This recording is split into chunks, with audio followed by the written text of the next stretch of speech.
ابن عباس نے 14 بندے نیزے دے کے تلواریں دے کے امام حسین کے ساتھ بھیجے اور کہا کہ امام حسین اگر اس نے کوئی غلط ملت بات کی نا زبردستی بیعت کرنے کا کہا تو آپ بس کوئی ایک بات اونچی آواز میں کر دینا، یہ سپاہی پیچھے آ جائیں گے۔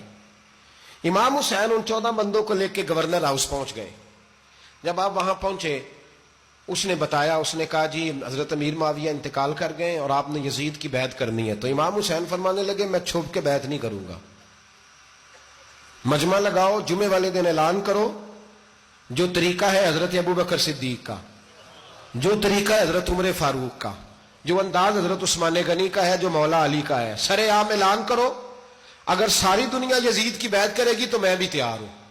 تم مجھ سے بیعت لے کے پھر لوگوں کو بتانا چاہتے ہو کہ حسین بیعت ہو کر رہے ہیں تو تم کیوں نہیں کر رہے؟ میں عام آدمی نہیں ہوں، لہذا چھپ کے بیعت نہیں کرتا۔ جب یہ بات کی نا تو ولید بڑا نرم دل تھا اور امام حسین کی شان کو جانتا تھا، وہ جانتا تھا یہ نبی پاک کا خاندان ہے۔ اس نے کہا جی مجھے تو حکم تھا، باقی آپ حضور کے نواز ہیں، میں کر کچھ۔ وہاں ایک بڑا بدبخت شخص بیٹھا تھا عبد الملک بن مروان، وہ ولید سے کہنے لگا کہ اگر حسین آج تمہارے ہاتھ سے نکل گئے تو تمہارے لیے بہت بڑا مسئلہ کھڑا ہو جائے، انہیں جانے نہ دینا، یا بیعت کراؤ یا ان سے کہو جنگ کے لیے تیار ہو۔ تو امام حسین رضی اللہ تعالیٰ عنہ کے کانوں میں آواز گئی تو فرمانے لگے ابن مرجانہ اگر تیرے اندر جرت ہے تو آ سامنے حسین کے، اس کے کانوں میں باتیں نہ کر، کانا پھوسی نہ کر، باہر آ میدان میں، شرارت نہ کر، باہر آ، میں تمہیں ابھی بتاتا ہوں کہ حسین سے مقابلہ کرنے کا انجام کیا ہے۔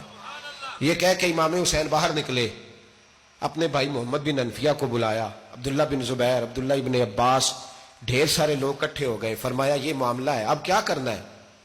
یاد رکھیں ووٹ برادری کا نہیں ہوتا، ووٹ برادری کا نہیں، ووٹ دین کا ہوتا ہے۔ جو بندہ دین کے، ملت کے، مذہب کے معیار پہ پورا نہ ہوتے اسے حکمت کے تحت بھی ووٹ دینا جائز۔ ہاں یہ بات سچی ہے تو بہرحال سچی ہے، یہ یاد رکھ لے۔ ہمارے ووٹ سے کوئی ایم این اے، ایم پی اے جتنے ظلم کرے گا ووٹ دینے والا اس کے ظلم میں شریک ہوگا، بالکل 100%، یہ لکھ لیں بات۔ ہم اس وقت بڑی جلدی، پتہ نہیں ہمیں کیا مسئلہ ہو جاتا ہے، اتنی مصیبت انہیں نہیں بنی ہوتی، نہیں یہاں بنی ہوتی ہے۔ خدا کا خوف کریں، امام علی مقام ووٹ ہی مانگ رہا تھا نا یزید، اور پھر اس نے بڑے بڑے لالچ دیے، اس نے کہا کہ آپ 5-4 صوبے ہیں جس کی گورنری مرضی رکھ لیں، دولت آپ کی مرضی کی۔ تو پھر آج ہمیں بھی لوگ مشورہ دیتے ہیں، کہتے ہیں مسجد میں سیاست نہیں ہونی چاہیے۔ میں نے کہا کیا کریں، یہ امام حسین ہمیں مجبور کر گئے، کوئی نہ کوئی بات کرنی پڑ ہی جاتی ہے۔ امام علی مقام نے فرمایا چھپ کے ووٹ کی بات، بیعت کی بات نہیں ہو سکتی۔ آپ نے جا کے لوگوں سے مشورہ کیا تو وہ کہنے لگے حضور وقت ابھی مناسب نہیں ہے، آپ اس طرح کریں یہاں رکیں، ہم مکے سے، عراق سے، کوفے سے لوگوں کو بلاتے ہیں، یہاں ایک بڑی مجلس مشاورت قائم کرتے ہیں۔ امام حسین فرمانے لگے اگر تم مشاورت قائم کرو گے تو ولید اور عبد الملک بن مروان وہ تو جنگ کرنے کو تیار ہے، اور نبی پاک نے فرمایا ایک مینڈا ہوگا جس کی وجہ سے مدینے کی گلیوں میں لہو بہے گا۔ فرمانے لگے میں وہ بکرا، وہ مینڈا نہیں بننا چاہتا۔ کہا پھر آپ کیا کریں گے؟ تو امام حسین رو پڑے، فرمانے لگے میں مدینہ چھوڑ جاؤں گا لیکن مدینے کی حرمت پامال نہیں ہونے دوں گا۔ امام علی مقام آدھی رات کے وقت نکلے، سیدہ فاطمہ کا دروازہ ایک اس دن تھا جس دن حضرت مولا علی کوفے چلے گئے، اور دوبارہ آج تالا لگا جب امام حسین نکلے۔ آپ جنت البقیع کے پیچھے کھڑے ہو کے حضور کا روضہ دیکھنے لگے، اس وقت گنبد تو نہیں ہوتا تھا، روضہ دیکھنے لگے۔ نانا تیرے کرم کے خزینے کی خیر ہو، میں جا رہا ہوں تیرے مدینے کی خیر ہو۔ سارا خاندان لے گئے، مکے تشریف لے گئے، حج کے ایام قریب آنے والے تھے۔ امام حسین نے وہاں لوگوں سے باتیں کی۔ جب امام حسین وہاں سے پہنچے تو کوفے سے خط آنے لگے۔ کوفہ حضرت علی کا دار الخلافہ تھا، وہاں آپ کے محبین، پیار کرنے والے ڈھیروں تھے، انہیں خط لکھے کہ حضور آپ چپ کر کے بیٹھے ہوئے ہیں اور ہمارے اوپر یزید مسلط ہو گیا ہے، آپ اگر میدان میں نہیں نکلیں گے، آپ نہیں آئیں گے تو ہم اللہ کی بارگاہ میں شکوہ کریں گے کہ کوئی ہماری کمان کرنے کو تیار ہی نہیں ہوا۔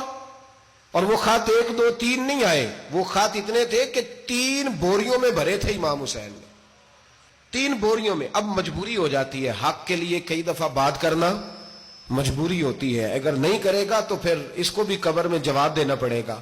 امام علی مقام رضی اللہ تعالیٰ عنہ نے مکے میں اب لوگوں کو جمع کیا مشورے کے لیے۔ ہر بندے نے کہا حضور وہ بلا تو رہے ہیں پر اپنے وعدوں کے پکے وعدوں کے پکے بڑے کم لوگ ہوتے ہیں، بڑے کم لوگ. جسے زندگی ہو پیاری وہ یہیں سے لوٹ جائے. میرے قافلے میں شامل کوئی کم ظرف نہیں ہے. بڑے کم لوگ ہوتے ہیں جو ارادوں کے وعدوں کے ہمیشہ ساتھ چلنے کے پکے ہوتے ہیں، ورنہ بڑے لوگوں کو گرمی لگنے لگتی ہے، بڑے لوگوں کی مشکلات آتی ہیں، بڑے لوگ ایسے ہوتے ہیں جن کی مجبوریاں بن جاتی. کہا حضور وہ پکے نہیں، آپ نہ جائیں. ہر بندے نے کہا حالات ٹھیک نہیں، حالات گراؤنڈ ریالٹی صحیح نہیں. یہی مشورہ آج بھی ہر بندہ دیتا ہے، ابھی حالات نہیں. اتنے خراب حالات کبھی نہیں ہوئے تھے جتنے امام حسین کے دور میں تھے. لیکن فرمایا میں دین کے خلاف غلط حکمران کو مسلط ہونے کی اجازت مزاحمت کروں گا، مخالفت کروں گا. امام کہنے لگے کوئی بات نہیں، وہ میرے ساتھ چلے نہ چلے لیکن میں کوفے جاؤں گا. وہ لوگ میرے ساتھ کھڑا ہونے کو تیار ہے تو وہ جھوٹ ہے یا سچ ہے پر میں چلوں گا. جب امام علی مقام نے اصرار فرمایا تو جو آپ کے قریبی صحابہ کرام کی اولادیں تھی ساری، یہ بھی اب بیماری ہے. کچھ لوگ کہتے ہیں جی صحابہ نہیں ساتھ چلے، تو میں کہتا ہوں اہل بیت نبوت کے تو کل افراد 21 تھے، تو 72 میں باقی اولادیں کس کی تھی؟ وہ ساری صحابہ کی اولادیں تھیں.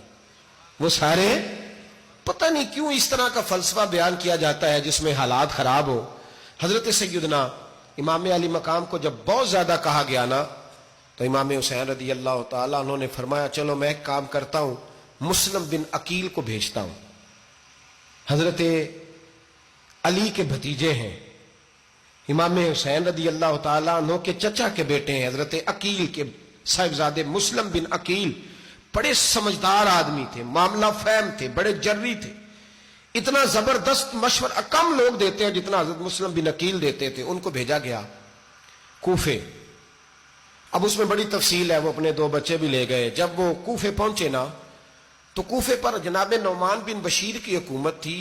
آپ گورنر تھے اور اہل بیت سے بڑی عقیدت رکھنے والے، نرم رویہ. عبید اللہ ابن زیاد کوفے کا گورنر نہیں تھا، یہ کسی اور علاقے کا تھا. جب آپ وہاں پہنچے تو نعمان بن بشیر نے دیکھا کہ حضرت مسلم بن عقیل آئے ہیں تو لوگ دوڑے ان کی بیعت کرنے، بھاگے. اتنے لوگ جمع ہوئے کہ ایک دن میں 17,000 آدمی نے بیعت کر لی.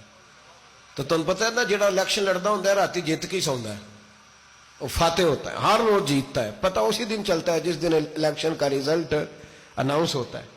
17,000 آدمی ایک دن آیا. اب وہ جو امام مسلم بن عقیل کے وہاں نعرے لگانے والے تھے کہنے لگے حضور یہ پہلے دن کی کارکردگی ہے، 2-4 دن میں دیکھیے کیا ہوتا ہے. 2-4 دن میں کیا ہوا؟ 40,000 آدمی نے بیعت کر لی.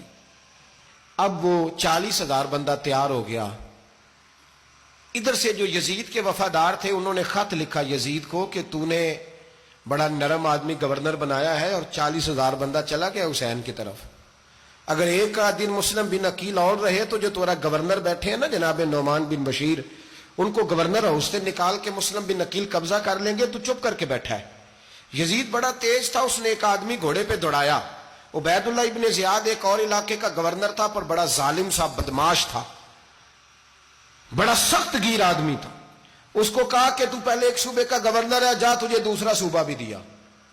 اس طرح کار فوری طور پہ کوفے پہنچ اور جا کے مسلم بن عقیل کو گرفتار کر، جو آدمی ان کا ساتھ پھر بھی دے اسے قتل کر دے. اس نے کیا کیا؟ وہ آدھی رات کو آیا، منہ چھپایا، جبہ پہنا، لوگ سمجھے امام حسین آ گئے.